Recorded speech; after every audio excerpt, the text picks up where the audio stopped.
বিয়ে দিয়ে নন্দিনীকে শিকলে বাঁধতে চাইছে সত্যজিৎ মুখার্জি, আর অন্যদিকে অফিসের দায়িত্ব দিয়ে পরশুরামকে এই স্পেশাল ব্রাঞ্চ ছাড়া করতে চাইছেন তিনি। সত্যজিৎ মুখার্জি ও কর্ণ চ্যাটার্জি তাদের পথ পরিষ্কার করতে এই পরিকল্পনা করেছে, কিন্তু পরশুরামের পরিকল্পনা আরও দুই কাঠি ওপরে। সত্যজিৎ মুখার্জির ব্যবসায় এমন কিছু তথ্য প্রমাণ পাওয়া যাবে যা সত্যজিৎ মুখার্জি কর্ণ চ্যাটার্জি জিৎ মুখার্জির পর্দা ফাঁস করবে, আর সেজন্যই ভালো জামাই হয়ে বাড়ির ছেলে সেজে পরশুরাম অফিসে জয়েন করেছে। বন্ধুরা, পরশুরাম ধারাবাহিকের আজকের পর্বে দেখানো হয়েছে পরশুরাম স্যুট বুট পরে বেশ সুন্দরভাবে সেজেছে। প্রথমবার পরশুরামকে এমন রূপে দেখে তটিনী বাচ্চারা খুব খুশি। পরশুরাম অফিসের দায়িত্ব নিয়েছে, আর এই পুরো বিষয়টাই তটিনীর মনেও খটকা আছে। পরশুরাম যখন দায়িত্ব নিয়েছে নিশ্চয়ই কিছু ভেবেই নিয়েছে। তটিনী আরও বলে, আমার দিদির বিয়ে হচ্ছে, দিদিকে এর আগে কখনো এতটা হাসি খুশি দেখিনি, আমার খুব ভালো লাগছে। কিন্তু তুমি এই অফিসের দায়িত্ব কেন নিলে বলো তো? তুমি তো এই অফিসের দায়িত্ব নেওয়ার মতন মানুষ নও। পরশুরাম তটিনীকে সঠিক সময়ের জন্য অপেক্ষা করতে বলে। অন্যদিকে পরশুরাম স্যুট বুট পরে যখন সত্যজিৎ মুখার্জির সামনে দাঁড়ায় তখন সত্যজিৎ মুখার্জি অবাক হয়ে তাকিয়ে থাকে। পরশুরাম সত্যজিৎ মুখার্জির পায়ে প্রণাম করতে চায়, তখনই কর্ণ চ্যাটার্জি এসে পাশে দাঁড়ায়। কর্ণ চ্যাটার্জি পরশুরামকে বলে, বাহ, তোমাকে তো স্যুট বুট পরে একেবারে রাজপুত্রের মতন লাগছে। তটিনী, তুমি তো সোনার টুকরো বর পেয়েছো। আর হ্যাঁ, এতদিন কি সাজ পোশাকে রাখতে বলো তো? দেখো দেখো কেমন রত্নের মতন লাগছে দেখতে, কতটা হ্যান্ডসাম লাগছে, সুন্দর লাগছে। কর্ণ চ্যাটার্জি পরশুরামের প্রশংসায় পঞ্চমুখ। অন্যদিকে পরশুরাম তার শাশুড়িমাকে প্রণাম করলেই তটিনীর মা বলে, আজ তোমাকে এভাবে দেখে খুব ভালো লাগছে বাবা, তুমি আজ অফিসে জয়েন করছো। আমাদের ছেলে থাকলেও হয়তো বা সে তোমার মতনই এইভাবেই অফিসে জয়েন করতো। আজ তোমাকে দেখে খুব ভালো লাগছে, তুমি আমাদের ছেলে না হয়েও ছেলের মতন দায়িত্ব পালন করছো। পরশুরাম তার শাশুড়ি মায়ের থেকে আশীর্বাদ নেয়। অন্যদিকে নন্দিনী তখন সেখানে উপস্থিত হয়। নন্দিনী কোর্টে যাবে, তাই উকিলের পোশাক পরেই বেরিয়েছে। নন্দিনী পরশুরামকে বলে, তুমি যাওয়ার পথে আমায় কোর্টে নামিয়ে দিতে পারবে? পরশুরাম হ্যাঁ বলতেই যাবে, তখনই কর্ণ চ্যাটার্জি নন্দিনীকে বলে, এ কি, তুমি হঠাৎ লয়ারের পোশাকে নিচে নামলে যে, কোথায় যাবে? নন্দিনী বলে, কোর্টে আমার কিছু কাজ আছে। সত্যজিৎ মুখার্জি বলে, আজ তোমার মেহেন্দি, তোমার গায়ে হলুদ, তুমি কি করে যেতে পারো নন্দিনী? এভাবে তুমি যেতে পারবে না, আর যদি যেতেই হয় তো গৌরবদের অনুমতি নিতে হবে। এটা শুনে নন্দিনী অবাক হয়ে যায়। এরই মধ্যে নন্দিনীর বাবা গৌরবের বাবাকে কল করে। তখনই তটিনী বলে, বাবা, এখন বুঝি দিদি কোথায় যাবে না যাবে সেটাও তার শ্বশুরবাড়ির থেকে অনুমতি নিতে হবে?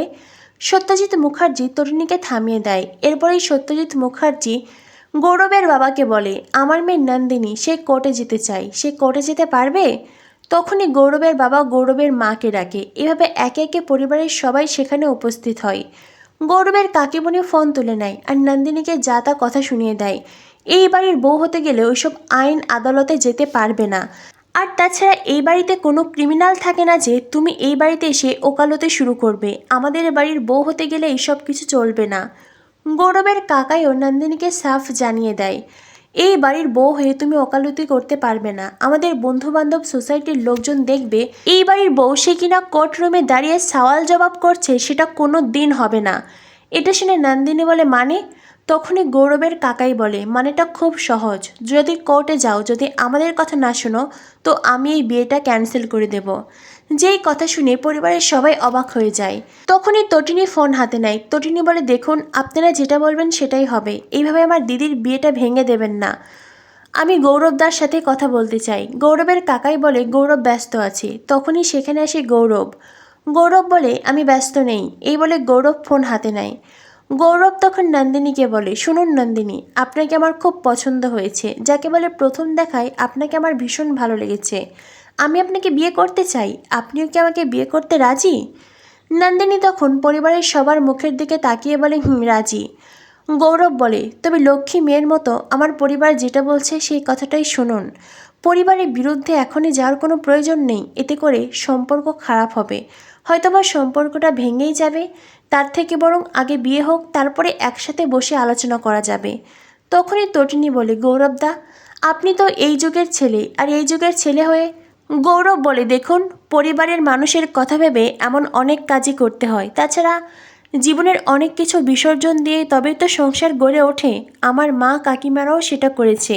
তাই আমার মা কাকিমারা যেভাবে তাদের বাড়ির বউকে চাই, নন্দিনীকে সেভাবেই বউ হয়ে আসতে হবে। এরপরে গৌরব নন্দিনীকে সে একই কথা বলে কল কেটে দেয়।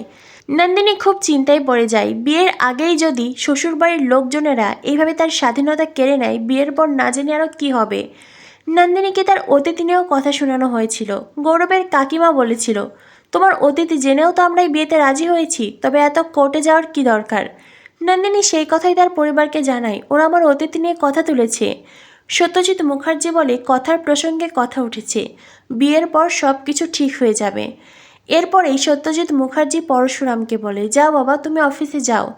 তখনই তটিনী বলে, আমিও কি তোমার সাথে যেতে পারি? পরশুরাম বলে, অবশ্যই যেতে পারো, কারণ আমি শপথ করেছি আমরা চিরকাল একসাথে থাকব। এরপরেই তটিনী পরশুরাম অফিসে যায়। অফিসে গিয়ে তটিনী বলে, তুমি তো সব কিছু মুখ বুঝে মেনে নেওয়ার ছেলে নও, তুমি তো এই অফিসে জয়েন করারও ছেলে নয়, তবে হঠাৎ করে জয়েন করলে যে? পরশুরাম বলে, তটিনী, আমার মনে হয় এই অফিসে এমন অনেক প্রয়োজনীয় ফাইলস পাবো যেগুলো এই কেসের জন্য ভীষণ ইম্পর্টেন্ট। তখনই বলরাম পরশুরামকে কল করে। বলরাম পরশুরামকে বলে, তুই যেখানে আছিস সেখানে বিস্ফোরণ হতে পারে, তাই সাবধানে থাকিস বস। আমি জানি তুই যে চেয়ারে বসতে চলেছিস সেটার প্রতি তোর কোনো লোভ নেই, নিশ্চয়ই ওখানে কোনো উদ্দেশ্য নিয়েই গেছিস, আর তুই তোর সেই উদ্দেশ্যে সফল হ, আমি এটাই চাই। তো বন্ধুরা, বুঝতেই পারছো, সত্যজিৎ মুখার্জি কর্ণ চ্যাটার্জি ভাবছে পরশুরামকে অফিসে বসার লোভ দেখিয়ে তার কাছ থেকে সব ক্ষমতা কেড়ে নেবে, আর নন্দিনীকে বিয়ে দিয়ে নন্দিনীর কাছ থেকেও সব ক্ষমতা কেড়ে নেবে, আর শেষ বেলায় গিয়ে তারা তাদের অন্যায় পথে সহজভাবে চলতে পারবে। কিন্তু পরশুরাম নন্দিনীকে সেটা হতে দেবে?